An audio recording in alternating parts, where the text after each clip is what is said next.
Hi hello నమస్తే welcome to D9 TV news. మొత్తానికి ఇప్పుడు గతంలో కేసీఆర్ గారు సమగ్ర సర్వే అని గతంలో సర్వే నిర్వహించినప్పుడు అంటే 2014 తర్వాత తెలంగాణ రాష్ట్రం ఏర్పడిన తర్వాత సర్వే నిర్వహించినప్పుడు ప్రతి ఒక్కరు దేశ విదేశాల నుండి తరలి వచ్చి మరి వివరాలు అనేది ఇచ్చారు కదా. మరి ఇప్పుడు కాంగ్రెస్ ప్రభుత్వం ఈ సర్వే చేస్తుంటే ఎందుకని ఇవ్వట్లేదు అసలు? ఇది అసలు యాక్సెప్ట్ చేయాల్సిన అంశం కాదు కదా. కాంగ్రెస్ ప్రభుత్వము బీసీలు ఎంతమంది ఉన్నారు, ఎస్సీలు ఎంతమంది ఉన్నారు, ఎస్టీలు ఎంతమంది ఉన్నారు, ఇలా ఒక సమగ్ర సర్వే చేస్తే దాని ఆధారంగా రాబోయే పంచాయతీ ఎన్నికల్లో కావచ్చు, లేకపోతే ఏదన్నా స్కీమ్స్ ఇంప్లిమెంట్ చేయాలంటే కావచ్చు, లేకపోతే ఇంకేదైనా ఏ అంశం చేయాలన్నా ఎలాంటి పనులు చేయాలన్నా సరే ఈ డీటెయిల్స్ ఆధారంగానే వాళ్ళు అనేది ఇంప్లిమెంట్ చేయొచ్చు అన్నీ. సో అలాంటి అవకాశం ఉన్న ప్రస్తుత ఈ సర్వేకి చాలామంది డుమ్మా కొట్టేశారు. అనేక కుటుంబాలు ఈ సర్వేకి అసలు కంప్లీట్ దూరంగా ఉంటున్నారు. సర్వే అధికారుల ఇంటికి వస్తే వాళ్ళని తిప్పి మళ్ళీ వెనక్కి పంపించేస్తున్నారు, మేము ఎలాంటి వివరాలు ఇవ్వము అని చెప్పేసి. సో ఇక ప్రజలంటే కొంత భయంతో ఉంటారు, వాళ్ళు చాలామంది డీటెయిల్స్ అనేది ఇవ్వకపోవచ్చు. బట్ నాయకులు కూడా అనేక మంది నాయకులు కూడా ఈ ఈ సర్వే ఎవరైతే చేస్తారో వీళ్ళకి ఎలాంటి డీటెయిల్స్ అనేది కూడా ఇవ్వట్లేదు. అందులో ప్రముఖంగా మనం మాట్లాడుకోవాలనుకుంటే ఇటు కేసీఆర్ గారు కావచ్చు, కేటీఆర్ గారు కావచ్చు, హరీష్ రావు గారు కావచ్చు, డికే అరుణ గారు కావచ్చు, కవిత గారు కావచ్చు, బీజేపీ నాయకులు ఇటు బండి సంజయ్ గారు కావచ్చు, కిషన్ రెడ్డి గారు కావచ్చు, వీళ్ళు ఎవ్వరు కూడా ఈ సర్వే డీటెయిల్స్ అనేది ఎవరికి ఇవ్వలేదు. ఎవరైతే అధికారులు వెళ్తారో వాళ్ళకి అసలు వాళ్ళు దరిదాపుల్లో కూడా వాళ్ళు రానివ్వలేదు. ఇక ఏ రకంగా వాళ్ళు డీటెయిల్స్ అనేది ఇవ్వకపోతే ఇక ఏ రకంగా వాళ్ళు అక్యురేట్ ఈ నంబర్స్ అనేవి వస్తాయి, ఏ రకంగా వాళ్ళకి ఒరిజినల్ పర్సంటేజ్ అనేది బయటకు వస్తుంది చెప్పండి ఒకసారి. ఆల్మోస్ట్ తెలంగాణ రాష్ట్రంలోనే 3,56,323 కుటుంబాలు ఈ సర్వేలో పాల్గొనలేదు. వాళ్ళ కోసమే మరొకసారి ఈ రీసర్వే చేయాల్సిన పరిస్థితి ఏర్పడిపోయింది. ఎంత దారుణం ఇది, ఎంత అన్యాయం ఇది.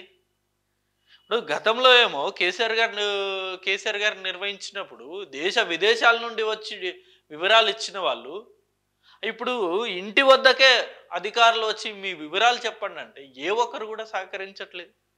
మళ్ళీ ఏమన్నా అంటే అది బోగస్ సర్వే అని చెప్పేసి పత్రాలు తగలబెట్టేస్తున్నారు చాలామంది. ఇది అన్యాయం కదా. డీటెయిల్స్ ఇస్తేనే కదా ఒరిజినల్ పర్సంటేజ్ అనేది బయటకు వస్తుంది. అందరి దృష్టి నలుగురిపైనే ఇప్పుడు ఇదే జరుగుతోంది. అరే చాలామంది అనేక మంది ప్రజాప్రతినిధులు వీళ్ళందరూ కూడా వివరాలు ఇస్తే ఇటు కేటీఆర్ గారు కావచ్చు, కేసీఆర్ గారు కావచ్చు, హరీష్ రావు గారు కావచ్చు, వీళ్ళు ఈ కేసీఆర్ గారి ఫ్యామిలీ ఇక బాయ్కాట్ చేసినట్టు ఎవ్వరే కానీ డీటెయిల్స్ అనేది ఇవ్వలేదు. మళ్ళీ ఇదే కేటీఆర్ గారు అసెంబ్లీలో ఇదే సర్వే గురించి విమర్శలు చేస్తారు. ఫస్ట్ వివరాలు ఇచ్చి దాని తర్వాత మనం విమర్శలు చేస్తే బాగుంటుంది కదా అని చెప్పేసి అప్పటికీ రేవంత్ రెడ్డి గారు కౌంటర్ అనేది వేసినా సరే ఇక దాని నుండి ఏదో ఒక రకంగా బయటపడాలనో ఏంటో కానీ మొత్తానికైతే డీటెయిల్స్ అనేది ఇవ్వకుండా ఇప్పటికీ స్టిల్ సర్వేనే వీళ్ళు బాయ్కాట్ చేస్తున్నారు. ఈసారైనా కులగణనలో పాల్గొంటారా, సర్వే అధికారులకు వివరాలు అందిస్తారా? కేవలం ఈ నలుగురు కోసం మాత్రమే, కేవలం కేసీఆర్ గారు, కేటీఆర్ గారు, హరీష్ రావు గారి కోసం మాత్రమే మరొక్కసారి రీసర్వే పెట్టాల్సిన పరిస్థితి ఏర్పడిపోయింది. ఇది 3,56,000 కుటుంబాలు ఏవైతే సర్వేలో పాల్గొనకుండా డీటెయిల్స్ ఇవ్వలేదో వాళ్ళ గురించి కంటే కూడా ఎక్కువగా ఈ 4 కుటుంబాల గురించి మళ్ళీ రీసర్వే పెట్టాల్సిన పరిస్థితి ఏర్పడిపోయింది. ఇక ఓ పక్కేమో బీసీ పర్సంటేజ్ అనేది తగ్గించారు, అసలు ఇది ఒరిజినల్ పర్సంటేజే కాదు అని చెప్పేసి బీసీ నాయకులు విమర్శలు చేస్తున్నారు. ఓ పక్కేమో ఎస్సీ ఎస్టీలకు సంబంధించిన పర్సంటేజ్ ఏదైతే ఉందో అది కూడా తప్పు అని చెప్పేసి మరోపక్క ఎస్సీ ఎస్టీ నాయకులు ఫైర్ అవుతున్నారు. ఇన్ని కుటుంబాలు 3,56,000 కుటుంబాలు పాల్గొనకుండా ఉంటే ఏ రకంగా ఒరిజినల్ నంబర్స్ బయటకు వస్తారు మీరే చెప్పండి. చాలా భయాలు ఉండొచ్చు మేబీ.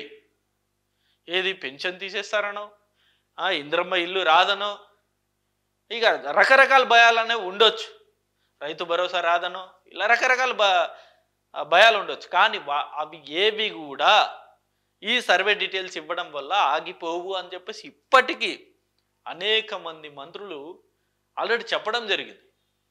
అయినా సరే ఎందుకో చాలామంది బయటికి రావట్లేదు. సో మరీ ముఖ్యంగా ఇప్పుడు ప్రస్తుతం అయితే కేవలం ఈ 4 కుటుంబాల కోసమే మరొక్కసారి రీసర్వే అనేది కూడా చేపట్టబోతున్నారు. 28వ తారీఖు వరకు ఉంటుంది. ఫిబ్రవరి 28 లాస్ట్. సో ఈ ఫిబ్రవరి 28 లోపైనా సరే కేసీఆర్ గారి కుటుంబం డీటెయిల్స్ ఇస్తుందా లేదా అన్నది మనకు తెలియాల్సిన పరిస్థితి. ఇంకొకటి ఇక్కడ ఇంకో ఆప్షన్ కూడా మంచి ఆప్షన్ ఇచ్చారు ప్రస్తుతం ఈ కాంగ్రెస్ గవర్నమెంట్.